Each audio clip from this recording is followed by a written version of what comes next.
Olá, bem-vindo ao nosso canal do YouTube. Hoje eu vou tentar falar algumas coisas sobre a covardia, né?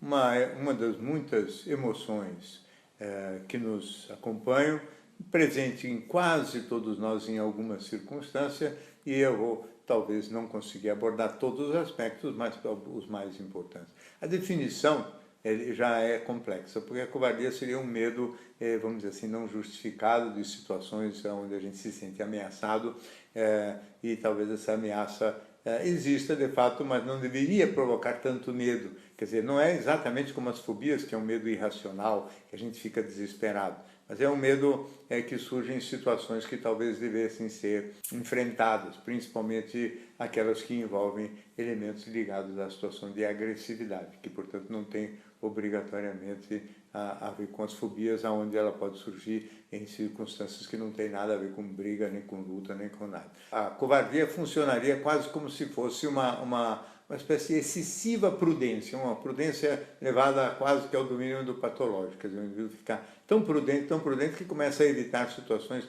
em que o perigo talvez seja muito modesto. Quer dizer, por exemplo, uma criança pequena, às vezes quando na escola começa uma briga com algum coleguinha, um dá um soco no outro, etc. E algumas crianças, diante do medo de apanhar, que talvez seja o mais característica, a manifestação da covardia, por medo de apanhar, essa criança então, ela se retrai, ela foge, ela sai correndo, ela vai chorando para o colo de algum adulto, pedindo proteção, né?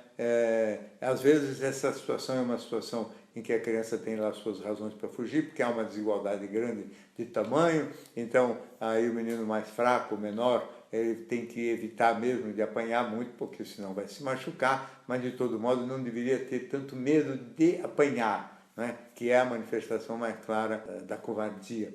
Mas é curioso observar que existem alguns outros meninos que não são fracos, são até fortes, e que eles, na realidade, fogem também de briga, e no caso deles, o problema não é apanhar. Parece que eles têm medo de bater, como se fossem criaturas tão empáticas, tão preocupadas com a dor que vão causar nos outros, ou naquele interlocutor com o qual teria iniciado a briga, que prefere fugir ou ficar quieto e até levar uns tapas ou uns socos e não reagir por medo de bater, e se batendo parece que tem medo de que vai maltratar, vai magoar, vai fazer um estrago muito grande na outra pessoa.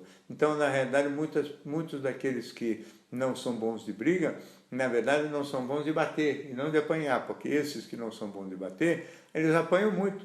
Se o medo deles fosse de apanhar, eles talvez reagissem com mais veemência, mesmo porque muitas vezes têm força suficiente para isso, né? Essa mesma atitude, ela pode existir depois na vida adulta em situações que não envolvam a violência física. Ou seja, o indivíduo pode, por medo de magoar, evitar de ser mais firme ou mais exigente com algum colega no trabalho, tolerar coisas indevidas dos seus amigos, tolerar muitas vezes também relacionamentos afetivos, em particular relacionamentos conjugais, cumpridos e insatisfatórios por medo de que, se ao romper, evidentemente vai provocar muita mágoa, muita dor na outra pessoa, e por imaginar o sofrimento da outra pessoa, por uma compaixão exagerada e indevida, o indivíduo vai tolerando situações que não deveria. Então ele se acovarda diante da possibilidade de ficar sozinho ou da possibilidade de se separar. Um pouco pode ser que por medo, ou muitas vezes com ingredientes importantes também de medo de ficar sozinho, o medo de desorganizar aquela vida, o medo de ter que recomeçar. Mas muito frequentemente também envolvendo uma tristeza, um medo de magoar demais aquele parceiro sentimental, medo de romper o trato conjugal que um dia possa ter sido feito honestamente, mas que depois não se sustenta porque o sentimento se modificou. A mesma coisa acontece com alguns empresários que têm uma enorme dificuldade, por exemplo, para demitir funcionários. Quer dizer, eles se preocupam tanto com a dor, com o que vai ser das pessoas, com o que vai ser do futuro deles, que acabam, vamos dizer assim, tolerando pessoas no seu ambiente de trabalho ineficientes, inadequadas e às vezes mais folgadas do que deviam. Então, no fundo, determinando aí uma covardia também injustificada, porque o indivíduo não reage ou não age com a firmeza por medo de magoar o outro. Então, esse medo de magoar muito mais vezes do que se pensa, acaba por ser o grande fator que inibe vamos dizer assim, a atividade mais veemente e aquela defesa mais clara dos direitos da pessoa. Algumas vezes também é curioso notar que o indivíduo se acovarda, por exemplo, diante das situações de sucesso, diante da felicidade sentimental, não é? Então parece que aí é um medo um pouco mais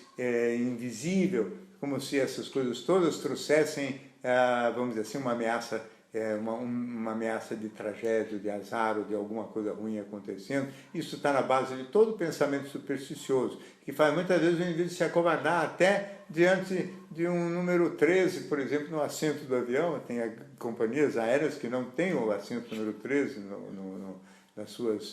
nos seus aviões, quer dizer, o que não deixa de ser um pouco ridículo, porque sem o número 13 não cai avião e com o número 13 cai, e quem senta no 13 tem mais chance de morrer do que quem está no 12 ou no 14. Tudo isso me parece um pouco, vamos dizer assim, patético, e faz parte dessas superstições que também fazem as pessoas não passarem embaixo de escada, não gostarem de cruzar com um gato preto nas esquinas e coisas do gênero. Todas essas superstições, elas na realidade envolvem um medo covarde mesmo diante de situações em que quase sempre também dizem respeito ao fato da pessoa estar bem. O medo aumenta quando as pessoas estão bem, parece que aí elas têm mais a perder. A mulher, a moça, quando está grávida, né, ela nos primeiros meses de gravidez esconde que está grávida por medo da inveja de outras pessoas, pelo fato de ela estar, vamos dizer assim, gerando uma criança, de talvez outras pessoas queriam estar no lugar dela. Enfim, um monte de circunstâncias desse tipo geram uma série de rituais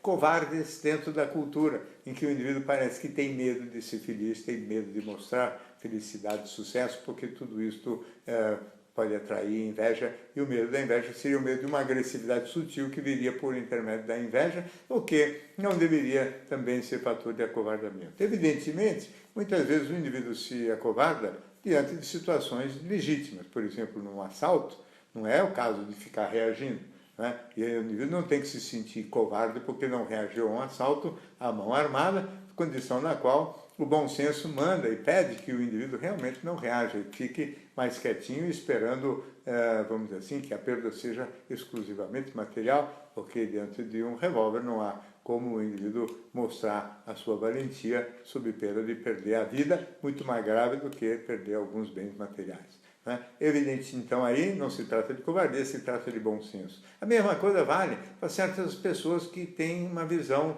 vamos dizer assim, religiosa ou filosófica, que acham que o olho por olho, dente por dente, não é a melhor doutrina. Então, são pessoas que pensam que, vamos dizer, há uma reação violenta, a gente não reage com violência, a gente oferece a outra face. Então, é evidente que isso são pontos de vista, são filosofias, são posturas conceituais e até mesmo religiosas, que a gente tem a obrigação de respeitar e entender, não como covardia, mas como uma postura e um modo de ser e uma posição diante da vida. O tema é evidentemente muito complexo, mas eu acho que algumas considerações ficaram claras aqui, só para basicamente confirmar a ideia de que a covardia não é obrigatoriamente sempre medo de apanhar. Tem muitos outros ingredientes e muitos outros elementos presentes nesta conduta, às vezes acuada, de um indivíduo diante de uma situação que envolva uma violência direta, indireta ou mesmo sutil, como é o caso da inveja. Muito bem, essa é mais uma participação nossa aqui no canal do YouTube. Se você gosta, inscreva-se, toda semana temos novidades por aqui. Até a próxima.